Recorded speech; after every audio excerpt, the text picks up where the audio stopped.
सोचिए, आप एक ट्रेन में बैठी हैं, खिड़की से बाहर देख रही हैं और आपको जो पायलट चला रहा है वो पिछले 48 घंटों से भूखा है और शायद शायद कई रातों से ठीक से सोया भी नहीं है। ये किसी फिल्म का सीन नहीं लग रहा है, ये एक असली चिंता है और कुछ ज़रूरी दस्तावेजों से ये बात सामने आ रही है।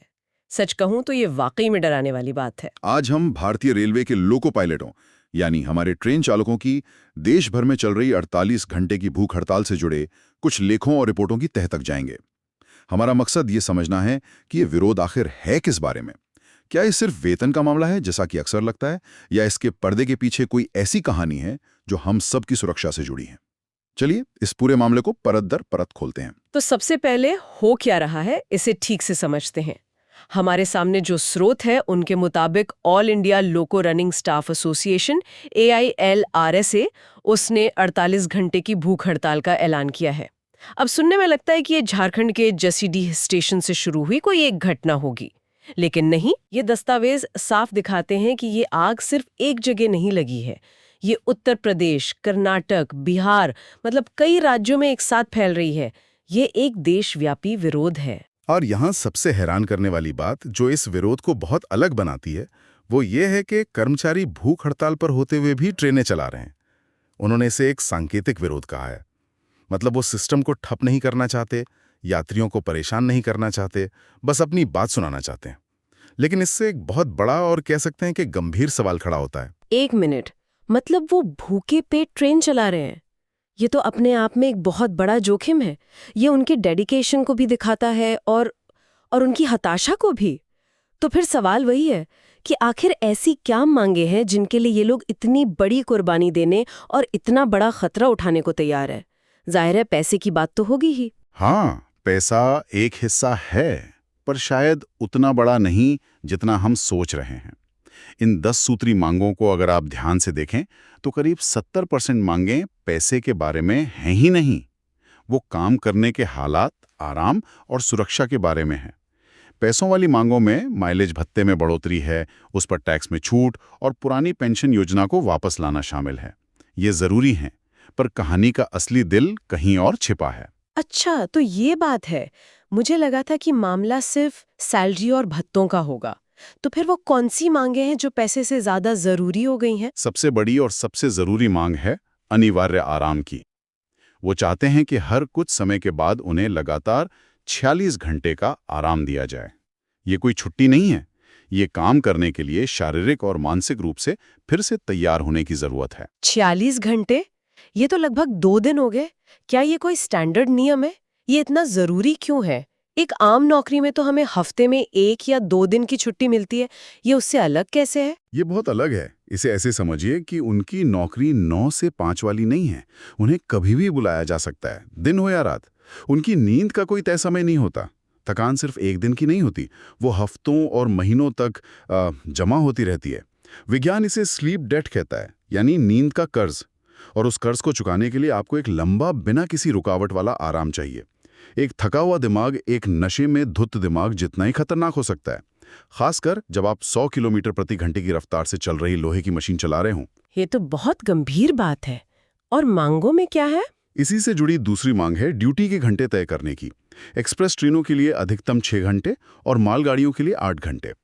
साथ ही एक और बहुत मानवीय मांग है कि उन्हें लगातार 2 रातों से ज्यादा की ड्यूटी पर ना लगाया जाए। मैं तो एक रात ठीक से ना सोऊं तो अगला पूरा दिन खराब जाता है। सोचिए, ये लोग लगातार कई रातें जाग कर ट्रेन चला रहे हैं। हाँ, और एक और मांग है कि 36 घंटे के अंदर उन्हें अपने हेडक्वार्टर वापस बुलाया जाए, ताकि वे अपने परिवार के साथ भी कुछ वक्त बिता सकें। इन मांगों को एक साथ सुनकर तो ऐसा लग रहा है कि ये किसी कर्मचारी यूनियन की लिस्ट नहीं, बल्कि किसी इंसान के शरीर और दिमाग की मतलब बुनियादी जरूरतों की लिस्ट है। तो कुल मिलाकर कहानी ये है कि हमारे ट्रेन ड्राइवर बुरी तरह थके हुए हैं। हाँ। और उन पर काम का बोझ बहुत ज्यादा है। बिल्कुल। स्रोत यही बताते हैं कि ड्राइवर्स को अक्सर 12-14 घंटे तक काम करने के लिए मजबूर किया जाता है। उन्हें नियमों के तहत मिलने वाला साप्ताहिक आराम भी वो भी नहीं दिया जाता।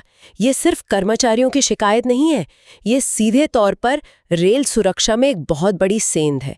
एक थका हुआ पायलट सिर्फ अपनी ही नहीं बल्कि हजारों यात्रियों की जान जोखिम में डालता है। तो ये मांगे तो समझ आ गई, लेकिन सवाल ये है कि ये हालात बने ही क्यों?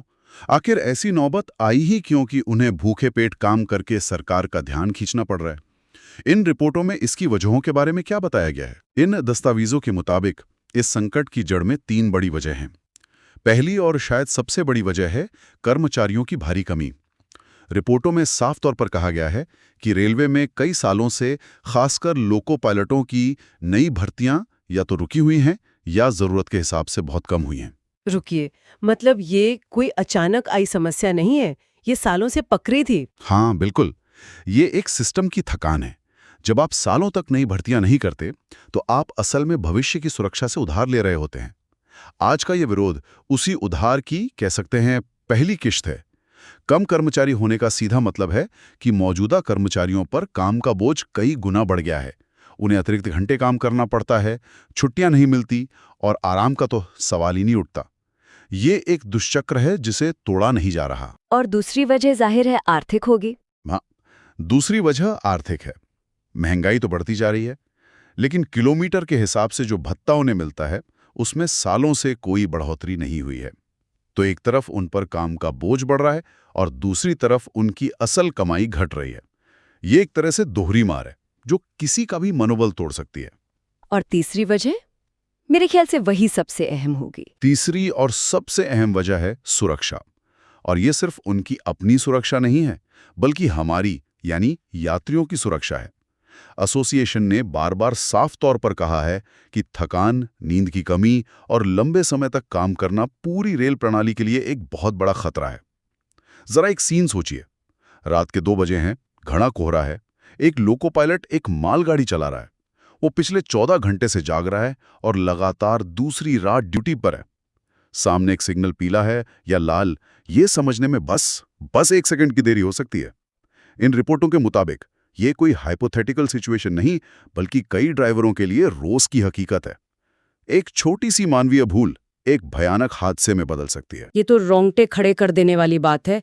इसका मतलब ये है कि लोको पायलट सिर्फ अपने लिए नहीं लड़ रहे हैं, वो एक तरह से पूरे सिस्टम की सुरक्षा के लिए अलार्म बजा रहे हैं। यही उनका सबसे बड़ा तर्क है। वे कह रहे हैं कि हमारी मांगे मान लीजिए ताकि हम आपको और खुद को सुरक्षित रख सकें।